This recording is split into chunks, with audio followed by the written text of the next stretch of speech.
Hi.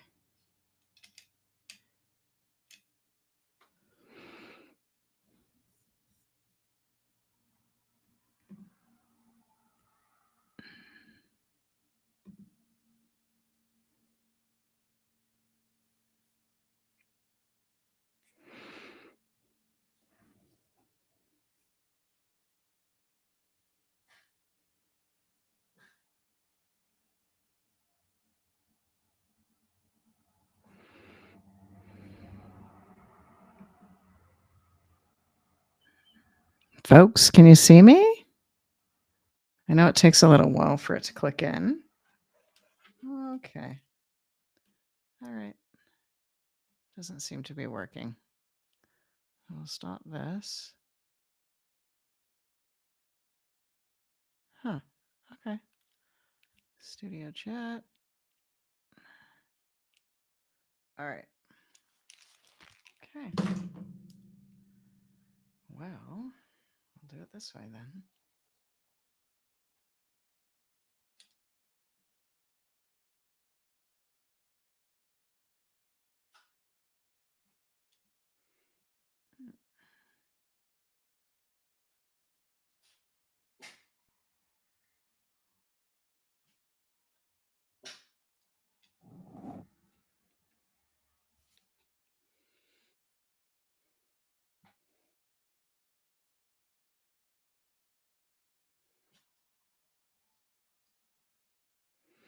Folks, I don't know what's happening and why it is not live streaming for me, but it's not. All right. So I got to go in. Oh, hey.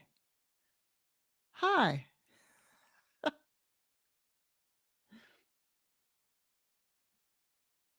It's working.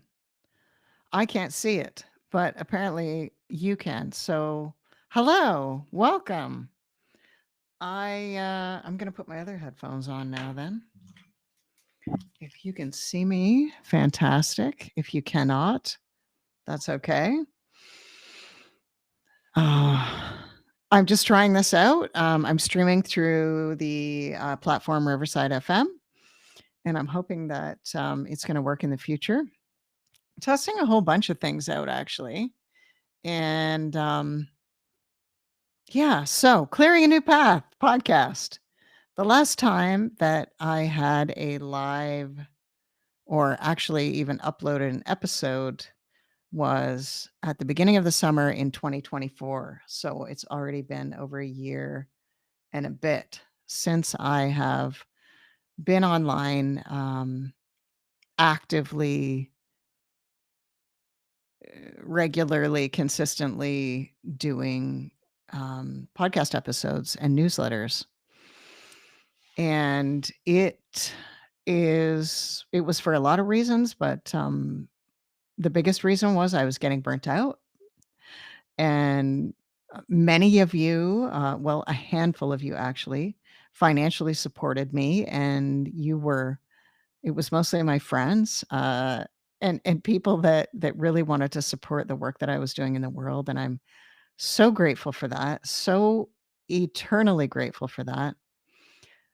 But it was not making me money, and it was not, um, sustainable for me, both financially and, physically.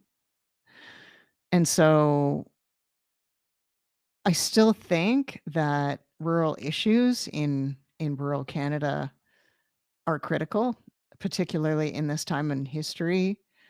Things have changed a lot in a short time. Uh,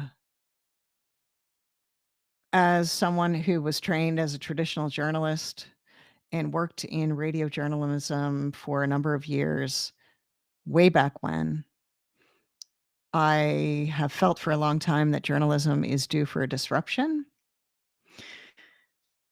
I am older. I'm Gen X, and I simply think that it's my job to remove barriers for folks younger than myself, folks coming up in the world, folks that are going to do innovative things with journalism.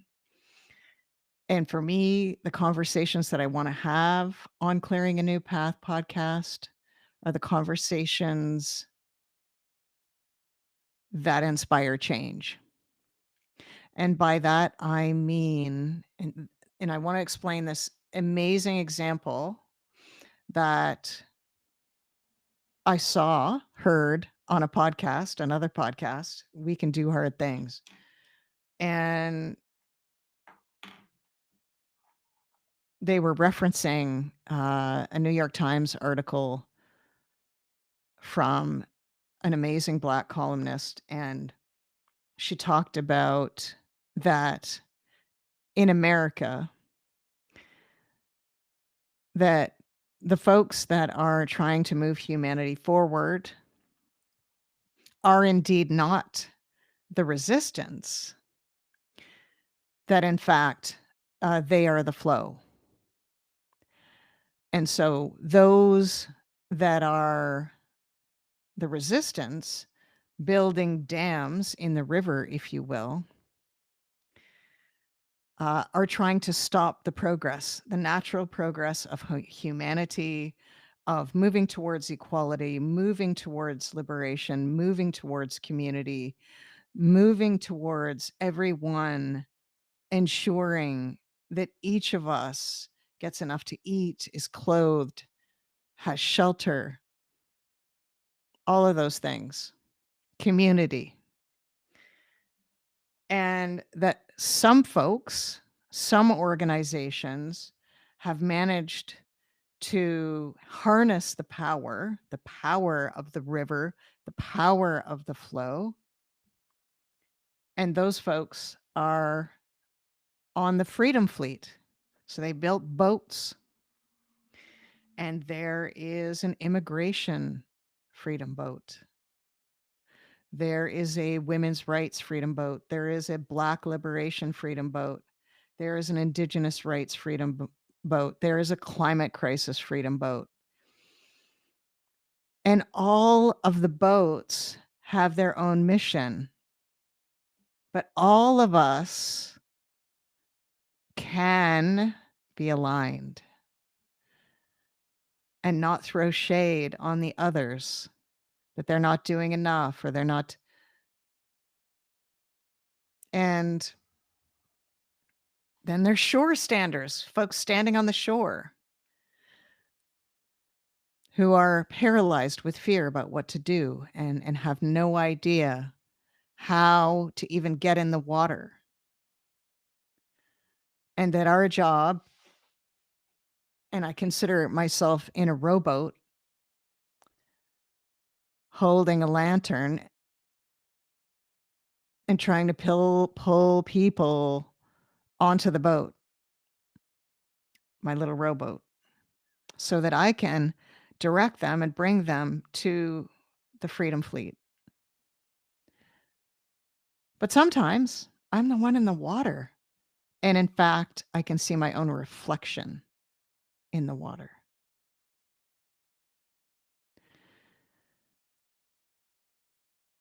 And it is our job to make it irresistible. So pursuing joy, dancing, singing, creativity.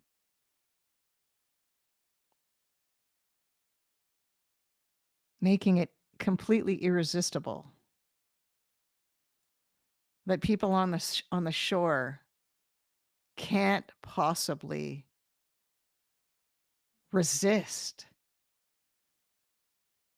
getting to the boats, getting in the water, getting in the flow of humanity, moving towards liberation, human rights, equality. And so, with that analogy, with that in mind, those are the types of stories and inspiration that I want to deliver to you. And I know it's important that consistency is important. The consistency is what really made me anxious, burnt me out. Doing the editing, I don't mind producing the episodes at all. It's time consuming for me. I love it, in fact, I really like it. However,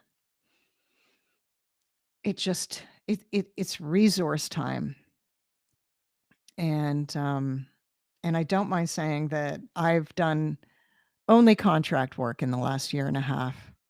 I have had the immense privilege to be able to do some real hard looking at myself, my motivations, my lack of humility, my lack of awareness, and really addressing my own deep ancestral, in some cases, but pain from trauma that I have never felt and never acknowledged.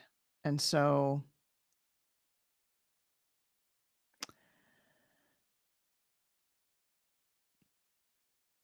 I'm a different person. And although I still love to ask questions and I love to amplify folks doing important work and provide inspiration for those of us in rural spaces that are feeling disconnected and alone and helpless in attempting to organize, unite folks rather than divide us. I don't think anyone really knows what it's like to be in a small community until you live it. It is very different than living in a bigger city. The lack of anonymity, the lack of history if you're new to the community, if you are an innovative thinker, navigating relationships with the ingrained thoughts and social conditioning of a lot of the organizations, but also again humility. You're the new person coming in, and I think I forget that sometimes. And so, some of the topics that I'm hoping we will cover again as they relate to rural spaces, health, education, housing, infrastructure, climate emergency, media, journalism, youth, municipal politics, equality, human rights, humanity, disabilities, the intersectionality of diversity or the lack thereof. All of those topics. And I cannot promise that it's going to be every week. I think thinking about that is terrifying, and I worry that I cannot deliver that. And I really want to deliver what I say I'm going to deliver. And so for right now, I think it has to be once a month. And if I can do it more, then I will. I'll still do a newsletter.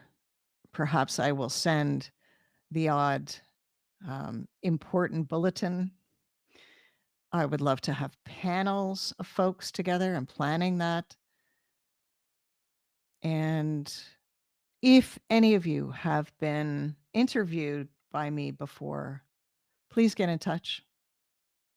Please let me know what you're doing now and what you'd like to talk about. Some of the people you'd like to share space with, some of the people you'd like to maybe speak directly with. I'm not going to shy away from conflict. I'm not going to shy away from discomfort. But I also don't want to divide. I wanna help people unite, look upon each other as fellow human beings, flawed human beings, that we're all just doing our best. And I hope to have the first episode before the end of the month, before Halloween, in the next 2 weeks. I would love your input. I would love your support. I'm not gonna ask for subscriptions or anything like that just yet. And if you received an ask for that, that did not come from me, at least not on purpose. It was, um, it was an automatic thing, I think, that happened in the app, but, it was probably user error. It was probably me that hit the wrong button, and, yeah. Thank you for your patience. Thank you for all of what you're doing, or at least what you're thinking about doing. And your encouragement means the world, but it's not necessary. I'm not doing it for likes and I'm not doing it for followers. I'm doing it because it's the right thing to do. And I feel that right now. Thank you all. And I look forward to seeing you again really soon. Bye for now.